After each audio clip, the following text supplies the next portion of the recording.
First நான் துவாராவில் wealth மேனேஜராக join பண்ணும்போது வேலையை பார்த்து ரொம்ப பயந்துட்டேன். கஸ்டமரோட ஸ்பீச் எல்லாத்தையும் பார்த்துட்டு பயந்துட்டு வீட்டில் போய் அழுதுட்டேன். நான் வேலைக்கு போக மாட்டேன், எனக்கு பிடிக்கல அப்படின்னு சொல்லிட்டு.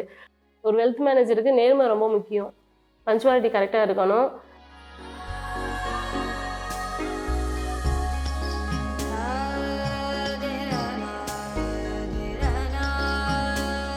எங்கள் வீட்டில் மொத்தம் வந்து 3 பொண்ணு. நான் அதில் வந்து 2வது பொண்ணு. அப்பா வந்து விவசாயம் தான்.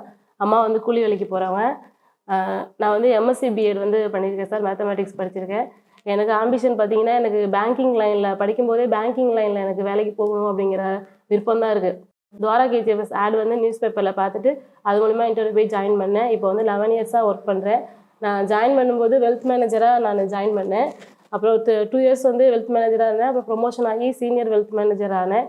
1 இயர்லேயே வந்து என்னோடய பர்ஃபார்மன்ஸ் எல்லாம் பார்த்துட்டு 1 இயர்லேயே என்னை பிரான்ச் மேனேஜராக ப்ரமோட் பண்ணாங்க. அப்புறம் ஒரு 2 இயர்ஸ் கழிச்சு சீனியர் பிரான்ச் மேனேஜராக என்னை ப்ரமோட் பண்ணாங்க. இப்போ இது வரைக்கும் நான் சீனியர் பிரான்ச் மேனேஜராக ஒர்க் பண்ணிகிட்ருக்கேன்.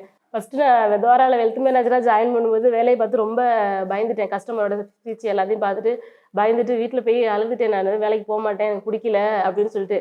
அப்புறம் அம்மா தான் நீ கொஞ்சம் கற்றுக்கலாம் அப்படின்னு சொல்லுவோம் வந்துட்டேன். அதுக்கப்புறம் எனக்கு வந்து கஸ்டமரை பார்த்து எப்படி அதுக்கப்புறம் நான் ஓரளவுக்கு கற்றுட்டேன்னா, நான் பிஎட் முடித்த உடனே வேலைக்கு வந்து ஜாயின் பண்ணிட்டேன். 1 மந்த் தான் வீட்டில் இருந்தேன். வேலைக்கு வந்து ஜாயின் பண்ணவும் வேலையை பார்த்தோன்னா ஒரு பயம் வந்துடுச்சு எனக்கு. பயம் வந்தவும் திரும்ப அப்புறம் கண்டினியூ பண்ணலாம்னு சொல்லி கண்டினியூ பண்ணிவிட்டு அதுக்கப்புறம் வேலையை வந்து ரொம்ப இன்ட்ரெஸ்ட்டாக பண்ண ஆரம்பிச்சிட்டேன். எனக்கு வேலையும் எனக்கு ரொம்ப பிடிச்சிருக்கு சார். பக்கத்துலேயே எனக்கு நான் எதிர்பார்த்து பேங்கிங் லைன் எதிர்பார்த்து வந்தேன். அதே போல் எனக்கு செட் ஆகிடுச்சு. வேலையும் பிடிச்சிருக்கு.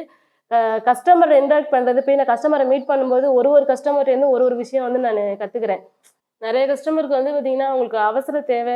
லோன் மட்டும் இல்லாமல் இன்சூரன்ஸ் பண்ணுறது, சேவிங்ஸ் பண்ணுறது அந்த மாதிரி பண்ணி அவங்களுக்கு என்ன டீட்டெயிலாக புரிய வைக்க முடியுமோ அது மூலியமாக புரிய வச்சு நிறையா பண்ணியிருக்கோம் சார். அப்படி இருக்கும்போது ஒரு கஸ்டமருக்கு வந்து நாங்கள் யதார்த்தமாக ஆக்சிடென்ட் இன்சூரன்ஸ் வந்து பண்ணணும். அவங்க கணவர் வந்து இறந்துட்டு அவங்களுக்கு 2 பொண்ணு இருக்கிறாங்க சார். பொண்ணு மேரேஜ் பண்ணி கொடுக்கணும். ஆக்சிடென்ட்டில் இறந்ததால் 2 lakhs பண்ணியிருந்தோம். அது கிளைம் பண்ணி கொடுக்கும்போது அவங்க ரொம்ப எனக்கு ஹெல்ப்ஃபுல்லாக இருந்துச்சு. நீங்கள் சொல்லும்போதே எனக்கு பெருசாக தெரில, நீங்கள் பண்ணி கொடுக்கும்போது எனக்கு ரொம்ப பெருசாக இருந்துச்சுன்னு சொல்லி சொன்னாங்க. 2 lakhs கிளைம் பண்ணி கொடுத்தோம் அவங்களுக்கு. 28 வில்லேஜில் பார்த்தீங்கன்னா ஒரு 8 வில்லேஜ் வந்து ரொம்ப பின்தங்கிய கிராமம் தான் இருக்கும்.